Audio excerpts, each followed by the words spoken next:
The Clean Power Hour is brought to you by Continental Energy Solutions. I'm Tim Montague, your co-host. Today on the Clean Power Hour, the U.S. bans forced labor-related solar panels coming from China.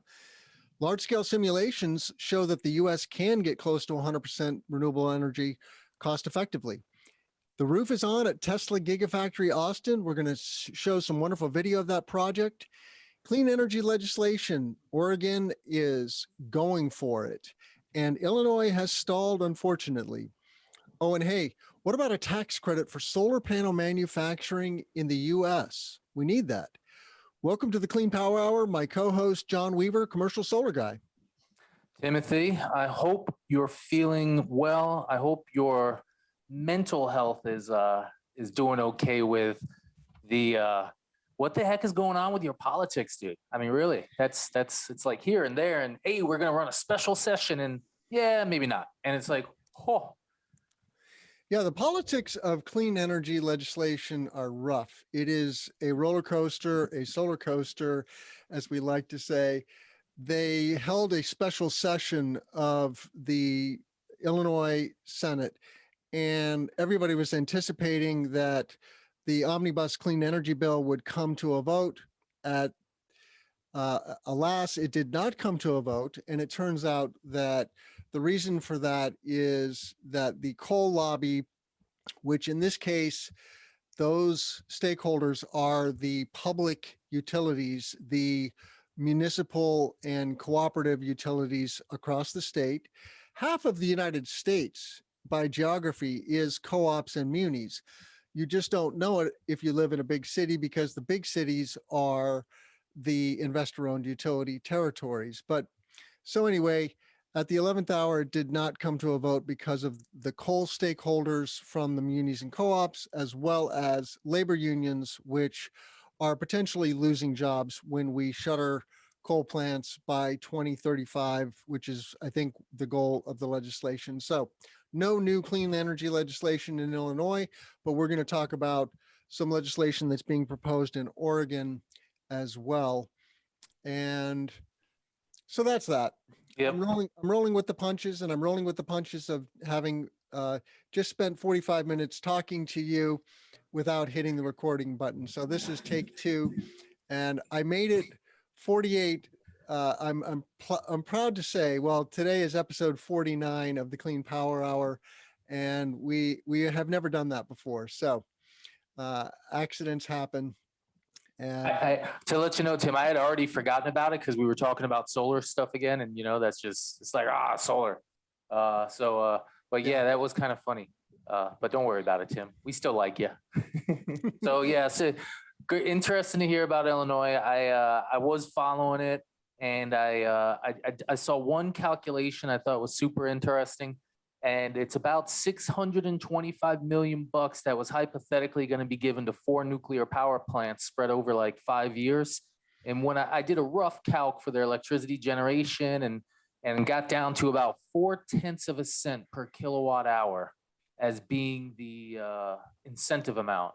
And if we keep some nukes open, 0.4 cents per kilowatt hour, I'm okay with that for a little while if we feel they're technologically sound, because it'd be 20% of our electricity is a lot of electricity, and so I'm okay with that.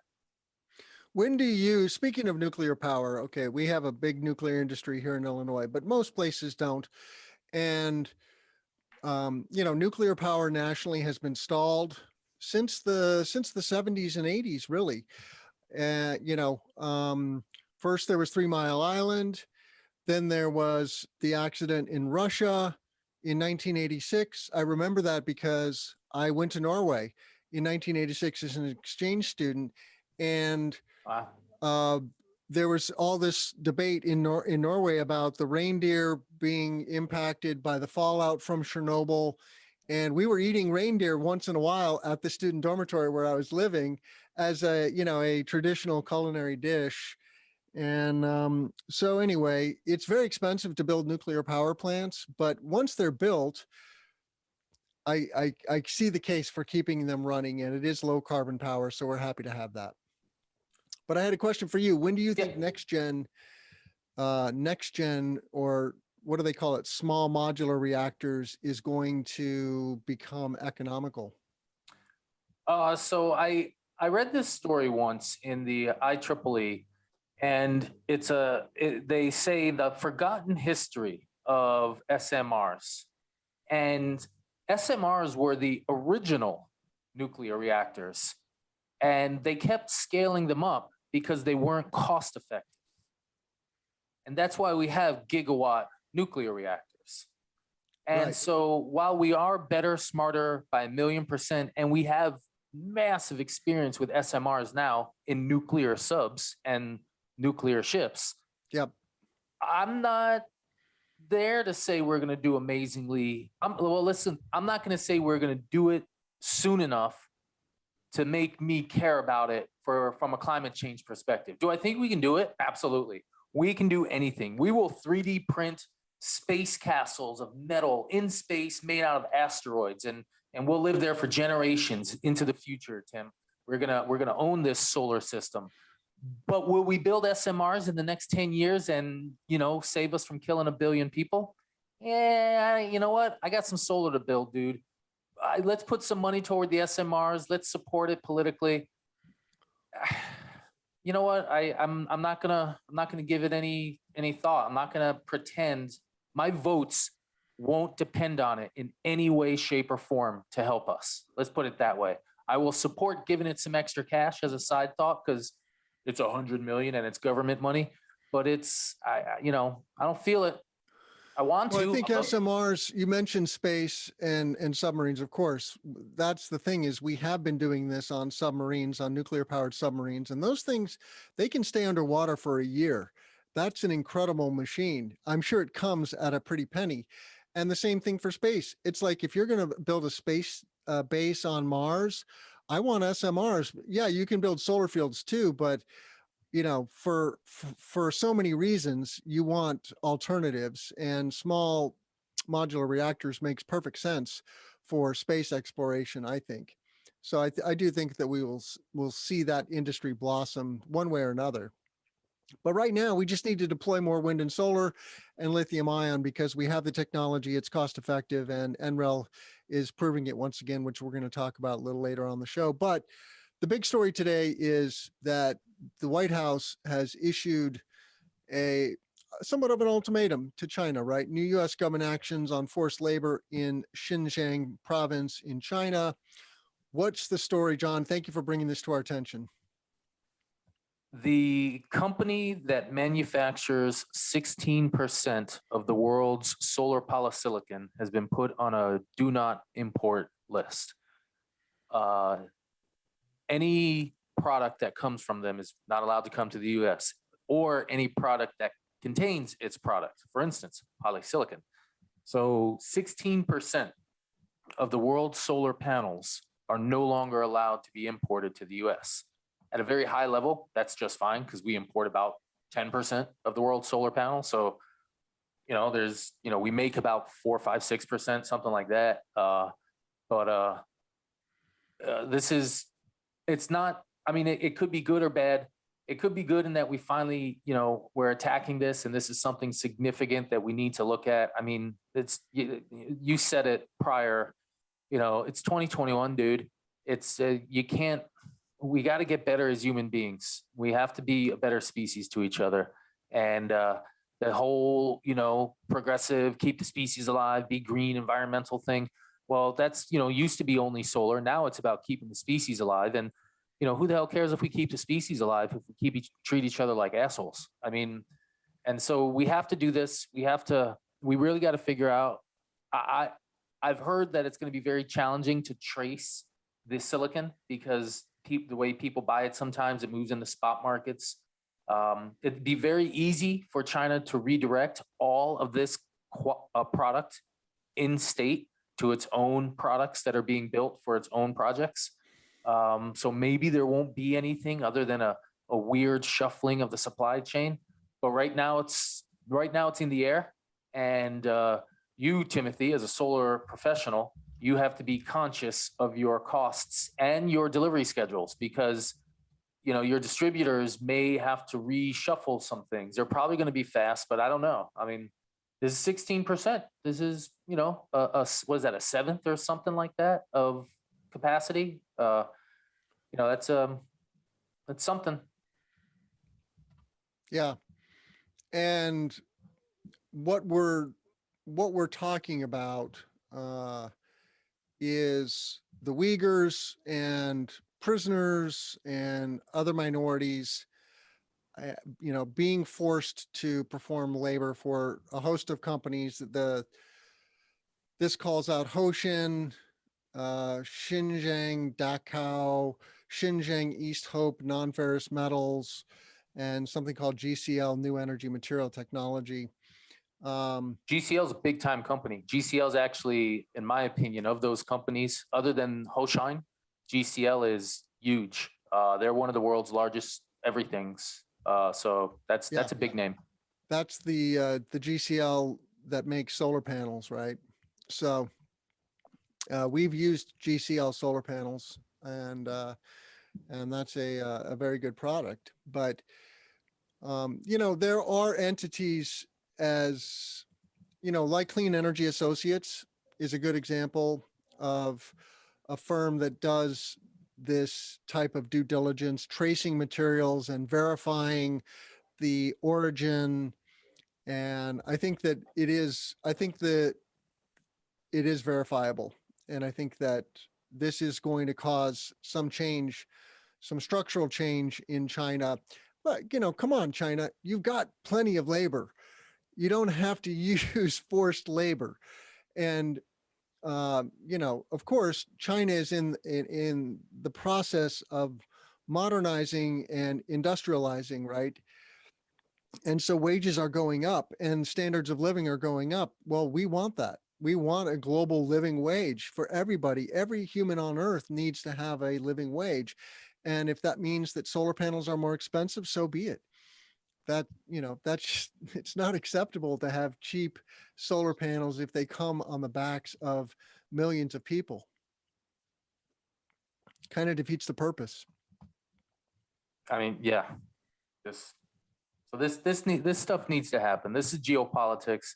This is, I've been to this place. I've been to Western China. I have been invited into the homes of Uyghurs, and I don't know. The world is a thing. There's going to be some elbowing. We're always going to do that to each other. It's the way humans are. Yin yang, whatever going on, balancing each other out, and yeah, we'll see.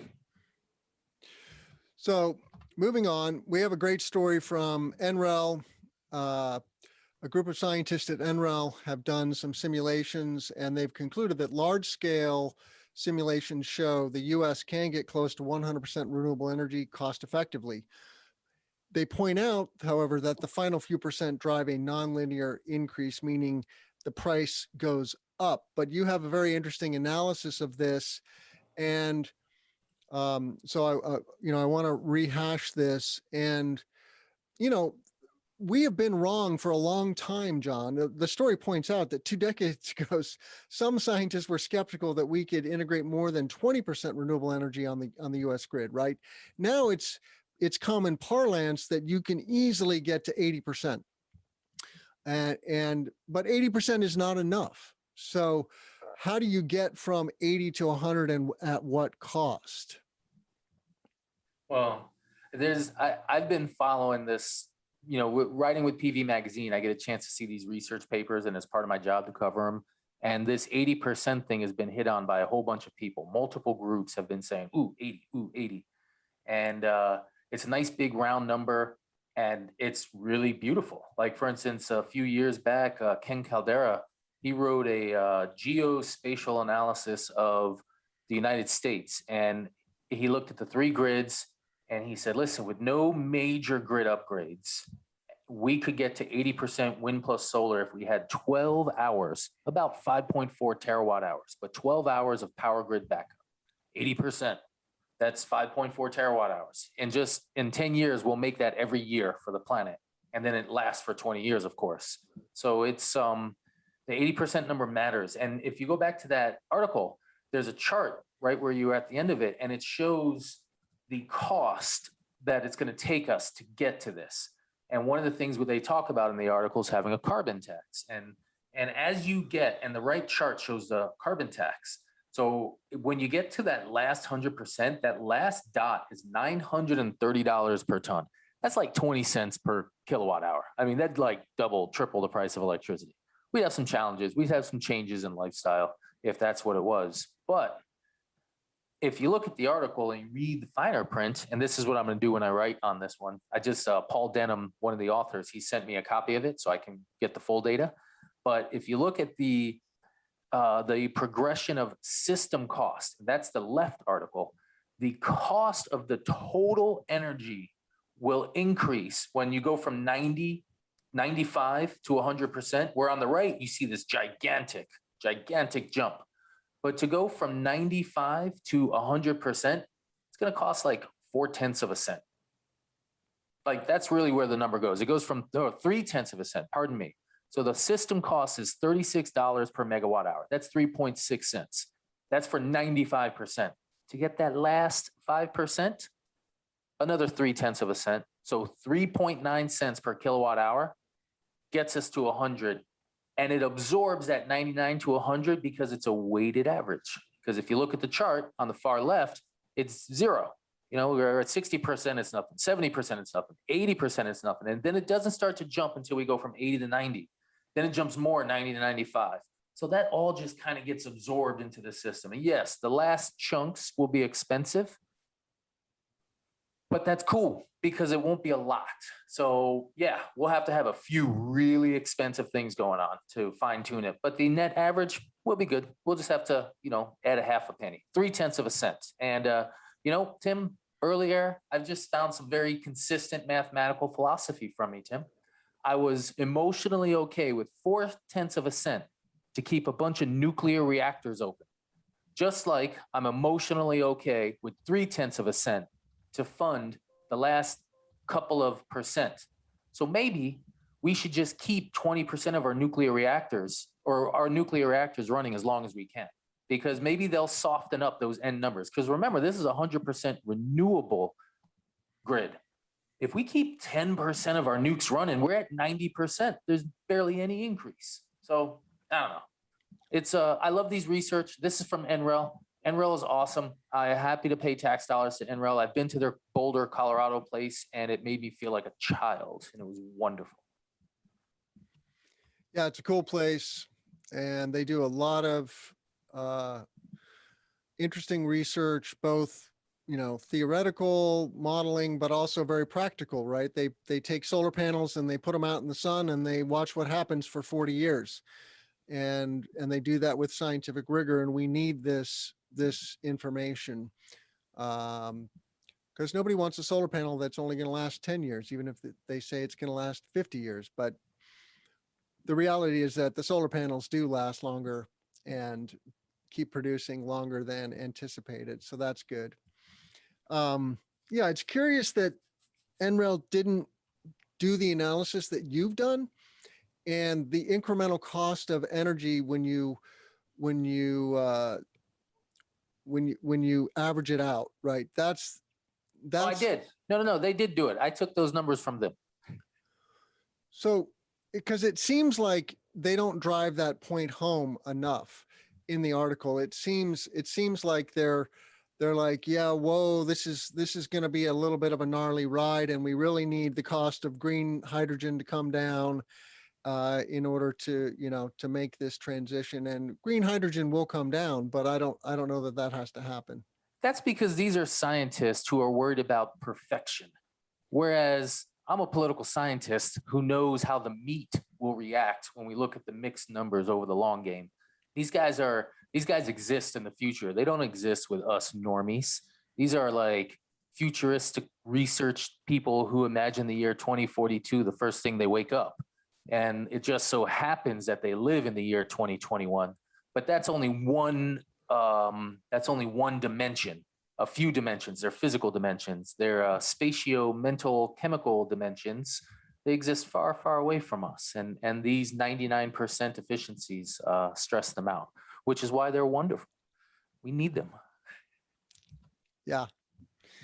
So we're going to show an update on Gigafactory Texas in Austin, Texas, and it's day 336 of this series that has been shot day in and day out, and it is truly impressive what Tesla and their general contractor, I'm not sure who their general contractor is, but I think about building a facility like this, John, and how complicated it is. You know, here in the solar industry, sometimes solar can seem complicated, and there's challenges that that we hit during construction, but what we do is nothing like what they're doing here in Texas. Yeah, I think it's neat, these giant buildings. I saw something on electric where I've never, building a giant structure like this, you have the dimension. See, now we're talking about dimensions twice. You have the added dimension of time that is very, very long. And a lot of my construction projects are small enough that I do them serially. I do this task and I finish it, and I do this task and I finish it.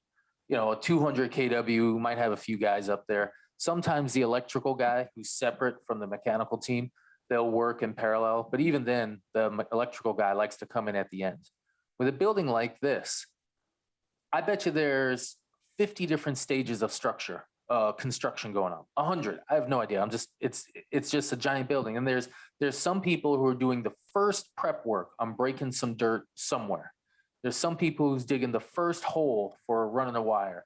And somewhere within this building, there's somebody, and I know this because of electric, there's somebody with a car press that's the largest press in the world that's running. And so there is a machine inside of this structure that is creating, squeezing, making the rear end of a Tesla. And that's that Model Y. And it's the world's largest. And so what that means is that this building has many stages of construction going on, including some operations to some degree. And remember when he had the tent? We know Elon will build stuff outside in the dirt. He's cool with that. And in this case, he's got a giant building to put stuff inside of. So I don't doubt at all that there's a giant press going, making Model Y back ends. Yeah, they're going to make they're going to make Model Ys. They're going to make Cybertrucks. They're going to make batteries. Those three at least. Semi too, I thought. I thought Semi was supposed to be here. Oh yes, I think you're right. Semi. And I don't know what is. I would imagine the Model Y is a top priority because it's going to be such a popular vehicle. But obviously, there's over 700,000 Cybertruck orders now also. And so looking forward to seeing some cars roll off. The cars are rolling off in Berlin now. And I didn't know that. Like there's cars being made in Berlin. Are they being sold yet? Do they have to go to like UL testing, or is it like? I don't know. But I saw some footage of fully finished painted cars. Wow. So that's pretty cool, dude. Because the last headlines I saw from Germany was permitting challenges moving forward. And so they ran into their snake problem. But look at that parking lot for the workers, there's got to be isn't there a second strike? I guess maybe that's where it is. Yeah, but I think over here on the right, there's another, you're referring to the other construction site? I thought I remember a second building was going to be built, like two major structures. Yeah, I'm not sure what the long-term plan is, but obviously there's a lot of, I think this site is something like 1,500 acres. It's a very, very big site, and there will be phases. But let's talk about EV news in general, though. I've seen a lot of people on LinkedIn celebrating going to work at Rivian, which is going to be pumping out the first fully electric pickup truck in the U.S. here in Central Illinois in Bloomington Normal. When? I don't know the exact date. I'm curious what Electrek says. I'm sure if we Googled it, we could find it, but it's this year, and it's imminent. And I wish those new owners well, and I look forward to seeing how they fare with with fast charging and the fast charging network. And that's what I think is the weak link or the limiting factor is access to level 3 or greater fast charging. You can get 150 miles of range in 15 minutes with a fast charger, and that's 10x, at least 10x what it is with a level 2 charger, right? So you need that level 3 network, and it's just not very robust today. Tomorrow it'll be there. On the East Coast, it's great. Well, the Tesla network is great. Is the non-Tesla network great? Who cares? They represent 10% of the market. Sorry. Oh, you're funny. But you're right. You're right. I just saw a headline that Tesla said by September 22, third parties will be able to access the Tesla network. So first off, maybe that's going to become another revenue stream for Tesla. Yeah. Second, by the way, this is really cool. Look how tiny these things are inside of this hulking structure. I mean, that's like a building they're building with inside the building. Hey, bro, I heard you like buildings, so I put a building inside your building. Yeah, this is the bonus footage where they did some close-ups on the work being done, and it's really cool. But so maybe Tesla will start making some money from their charging network by renting it out at a little bit higher rate to third parties. I'm really ambivalent about Tesla opening up their network. As a Tesla owner, I'm like, no, man, I bit the bullet early. I want exclusive access, but no, it would be a good thing for the world if Tesla opened up their network to non-Tesla EVs. And if I was a non-Tesla EV owner, I would probably want that, of course. But I think there's going to be a bottleneck. I saw a headline and I shared it from Digitimes. Digitimes said that there's a battery cell shortage globally for 2 3-wheel and EVs, and they all purchase the same type cells, the predecessors to our 4860s, which we'll soon have access to sometime soon. It's the modern cell that everybody buys now. And 2 and 3-wheelers have moved electric like at a massive pace, huge pace, faster than cars by far. And so they're heavily pulling on batteries. So yeah, there is going to be a shortage, dude. There's demand that will outstrip supply for a little bit. And then like 2-3 years though, we have a huge, and maybe even next year, we have a huge volume of factories that are going to start to open around the world. For instance, 2 of them from our friends in Tesla. As well as Chinese expansion for Tesla. So we're going to see maybe a price bubble over the next year, and then maybe we'll just see some like whoosh, huge volumes. Rivian's coming out, Ford's coming out next spring with their truck. My residential company, the owner, Adam Gent, I was hammering him because his wife has a Volt and he drives a pickup, and I'm like, hey, gonna buy the Tesla or buy the company Cybertruck because we got a reservation. He goes, no, I gotta look normal. I gotta show up in a regular pickup. And I said, so which one, Rivian or Ford? He goes, I don't know which one, but I'm looking at both. So, there's gonna be some demand. There's gonna be some growth. There's gonna be some bottlenecks. It's a big giant new thing. We're restructuring a thing. This is like when cell phones were going nuts, when they were going from little flip phones to all these smartphones. Everybody was like, apps. People, billionaires were born because of apps. You have a really cool charging station in Norway, an integrated car charger gas station at a Circle K that looked beautiful. And it actually looked at a gas station I'd want to visit. Whereas there's going to be some money made. There's going to be some bottlenecks. Gonna be some weird stuff.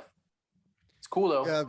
Yeah, I'll put that on screen. The gas station you're referring to, this comes from Björn Nyland. He's a YouTuber called Tesla Björn, and he's a Thai immigrant who lives in Norway, and he was a speed skater, but he does lots of reviews on EVs. That's him sitting in this the Audi e-tron here in this Circle K gas station. But this is what I want, John. I want a super modern convenience store and 300 kW. That's right there, right? 300 kW. That's a fast charger. And I want these on every street corner. And I know that you question whether gas station infrastructure will get converted, but I think it's a no-brainer because not everybody wants to have the level 2 charger in their garage or has a garage, right? There's plenty of people that can't have access to a level 2 charger in their house, and they're going to be going to the convenience store not every day, right? The average commute is only 40 miles. So they can go several days without charging, but then they're going to hit the convenience store. So at my coffee shop, I in the mornings when I write sometimes from about 7 a.m. to 8:30, I'll go to a charger, level 2. It's about it's a 32 amp. And so I get about 24 miles per hour of range added. And if I remember to do that 3 times a week, I don't need to charge anywhere else. And that's it. And it works for me. Maybe if I take a long trip, I'll hit up the supercharger, but usually I don't even need to because, Boston, I can get to and from, not bad, and there's a supercharger right outside of Boston at this big mall that I go to that's right on the way. So, yeah, it's interesting to see. Did you want to talk about that breaking news that Biden announced? Breaking news. Yeah, it was much cooler the first time I got to say it, Tim, because it was truly a surprise. But what are you doing watching your Twitter feed while you're recording a podcast, John? That's what I want to know. Sorry, Tim. I'm always looking for articles that complement what we're talking about, and a lot of times I have to go through my articles to find the original link because I add stuff a lot on Twitter. So just to let the readers know, this is a secret, Tim. If the readers want to know what I'm going to post, you post articles and I post articles for the show. But if the readers want to know what I'm going to post, they need to look at my prior week's Twitter feed because that's what I do. I read that stuff and that's how I have things here. So during our show, regularly, I'm on Twitter because we start talking about an article and I'm like, oh, I got to go find this because people comment on my articles and there's text there. So I'm on Twitter while we're talking. It's always open. There's 2 tabs open. So Biden says group of senators, 5 Dems and 5 Republicans have come together, forged an infrastructure agreement, will create millions of American jobs. Are they talking about the American Jobs Act? Is that what they're referring to?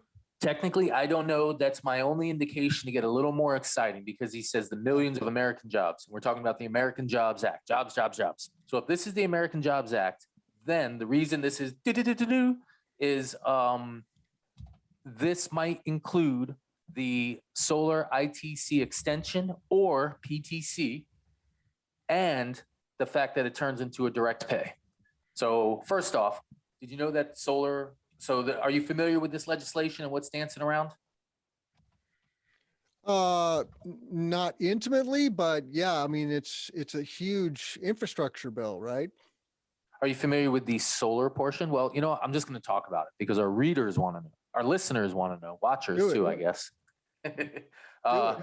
So there's 2 or 3 chunks of this. So it's a direct. So first off, what's in this bill? It includes legislation to adjust the solar tax credit. The tax credit that's now 26%, that one day was 30%, that will be 22% next year. The first thing is that the drawdown, where it was going to go from 26 to 22 to 10, that hypothetically will be extended for 10 years. And there won't be a drawdown. As well, it will be increased to 30%. So we have a 30% tax credit for 10 years. So 2030, Tim, until the end of the decade, we will have a 30% off our solar projects to some degree. Next is that they're adding an option for it to be a direct pay. And this direct pay option, what it means is that so first off, as a tax credit, if you get this tax credit, you apply it against taxes that you were going to pay. And you only get money back if you had already paid those taxes, or you get to keep the money you were supposed to pay. That's how tax credit works. Back in the day, they had a grant where they literally sent you a check for 30% of the system cost, like 120 days after PTO, after permission to operate. And now, though, a tax credit has to offset taxes. The direct pay, what it does, it's still a tax credit. And the money is initially applied against your taxes. Then any leftover comes back to you in cash, irrelevant of whether you owe anymore. You do have to wait until April 15th of the next year or January 1st, whenever you file. But the key is that at this point, even if you have 0% tax liability, if you create a new LLC that owns a solar project, in year one, it's getting 30% back tax credit in cash. And so one thing that's going to be great, Timothy, is that it's going to stomp on the tax equity market. There will still be some people who maybe want to get involved and want to invest, and they'll help with capital, but they won't get that premium that they used to be able to hammer for. So this means we're going to have a 30% cash back potential for our customers. And that's— You don't need a tax liability to get the benefit of the tax credit? You got to file taxes and you got to wait till the next year, but no liability. That's big. That's the biggest piece of this. And so that's, if this is the Jobs Act, the language I've read, seen prior, says that, and extends it for 10 years at 30%. So all that's really big. There's also a PTC, which is for solar. And this is interesting. Are you familiar with the PTC for wind? Yes. I've never worked it. I'm conscious of it. I roughly know what it is, but they're allowing to make a choice. You can either have the 2.5 cent PTC for solar, or you can take the tax credit. And for bigger projects where 2.5 cents is a huge portion of their revenue, I think there's a lot of utility scale players. I think even with my projects at 8.5, at 6.5 megs, I think 2.5 cents might make us skip over the tax credit. Not certain yet. We got to do a net present value. I got to talk with my banker, but I think you're going to have people say, "Nah, I don't want the tax credit. I want the PTC, solar PTC." That's what's included. So, at least the early language. So this tweet might represent a change in how you do your financial modeling, Tim, and hypothetically, possibly, maybe, a very nice change. I guess the difference between the ITC and the PTC is the PTC refers to a price per kilowatt hour. So it's produced kWh. Yes. In the case of wind, it's in 2021, it's 1.5 cents per kWh. So it's kind of like a feed-in tariff, where you're just augmenting the price of energy from a renewable energy facility, in this case, wind power. So that all sounds good. And I hope that, you know, what Biden is tweeting is real, and we have to move on because we only have 10 minutes. Project of the week, 6.7 megawatt rooftop array in Massachusetts. Is that for reals?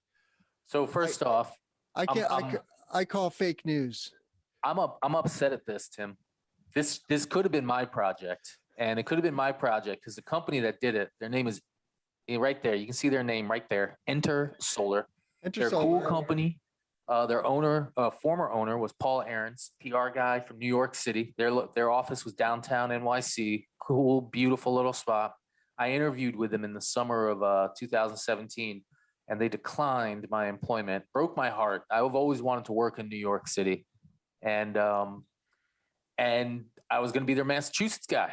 And this project, this rooftop, literally maxes out the SMART program. So the SMART program is a 5 megawatt AC program. This is a 6.7 megawatt DC. They're getting paid about 12 to 13 cents, maybe 14 cents per kilowatt. I don't know which utility this is in. It's in Uxbridge. You know, I don't know well enough which utility that is because that's up north from me. But they're getting paid double digits for 20 years, fixed revenue, and probably offset a bunch of electricity costs too. And that's a great project, dude. And yeah, I just beautiful thought project. it's new construction, which is awesome. And it's going to be the largest rooftop, mainly because it literally maxed out the incentive. I mean, you can't get too much bigger. You can do some major DC oversizing with our solar battery incentives that are floating around there. Yeah. Yeah, cool. And just so our listeners know, you know, in commercial industrial solar, 6 megawatts is a big project, but there are facilities that could use tens of megawatts. I'm working with a chemical plant that could use 80 megawatts of solar array.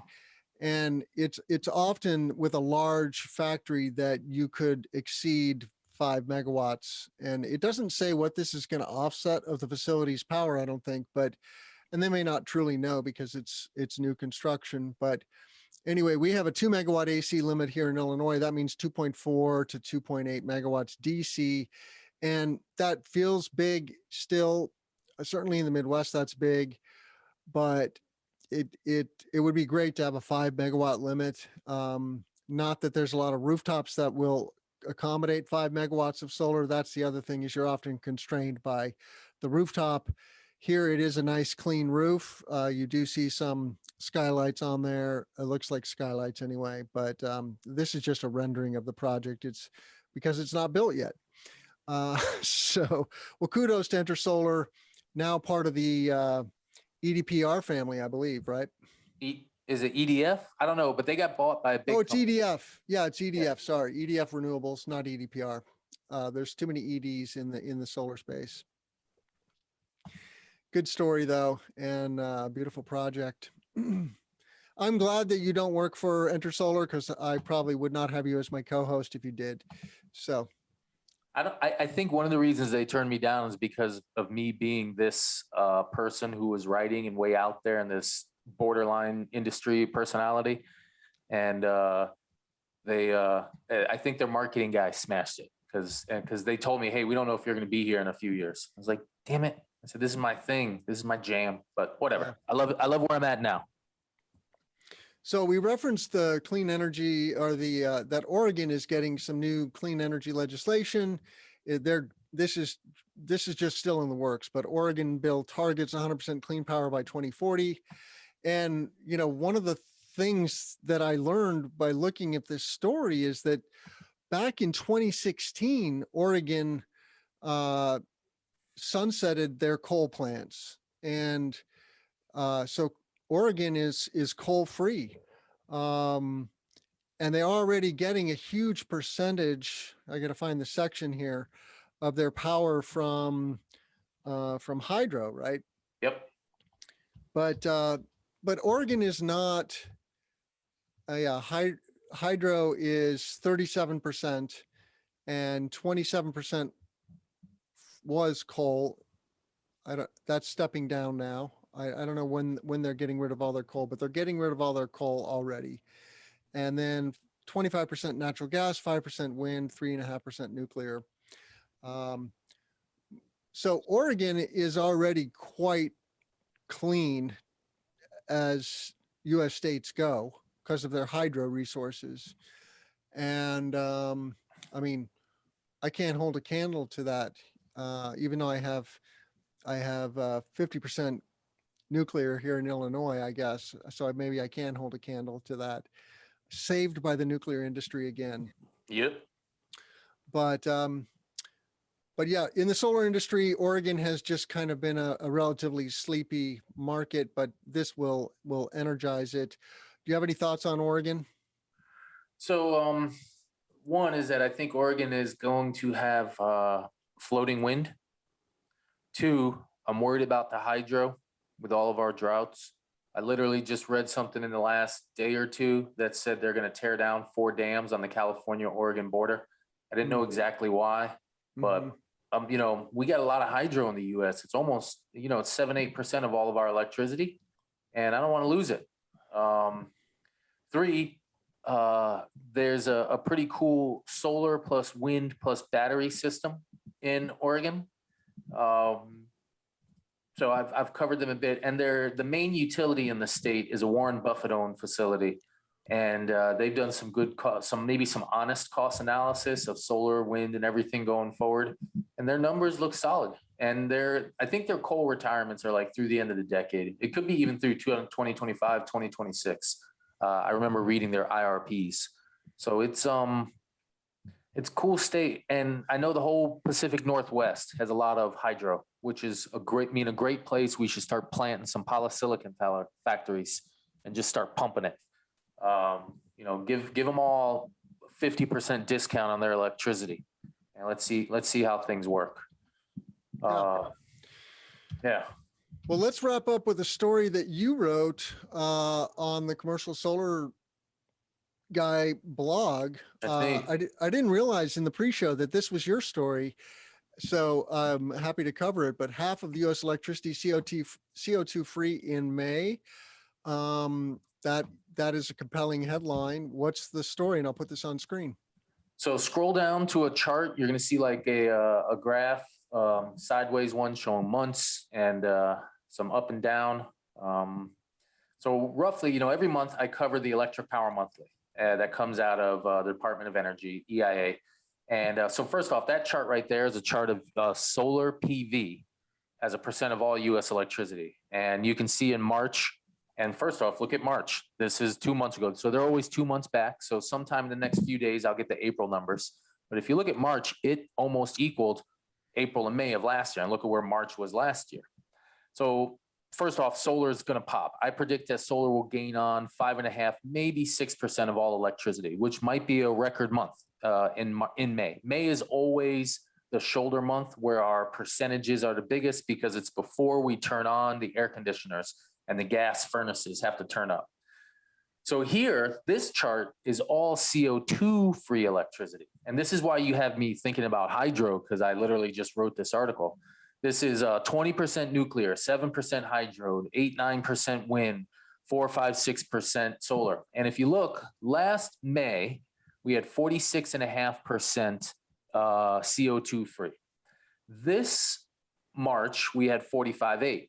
If we add the difference between last March and last May, and we add it on top of this March, that gets us to about 49.5% of our electricity that might be CO2 free. Now, this year we happen to have record wind being installed, record solar being installed in Q1, on top of record numbers last year. So our pace significantly increased.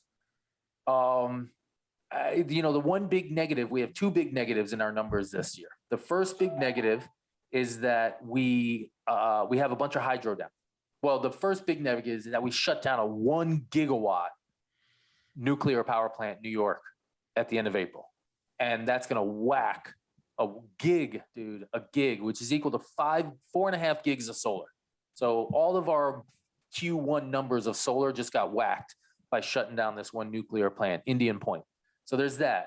Then there's the drought that's been hitting us. And it was already projected that hydro would be down 1%.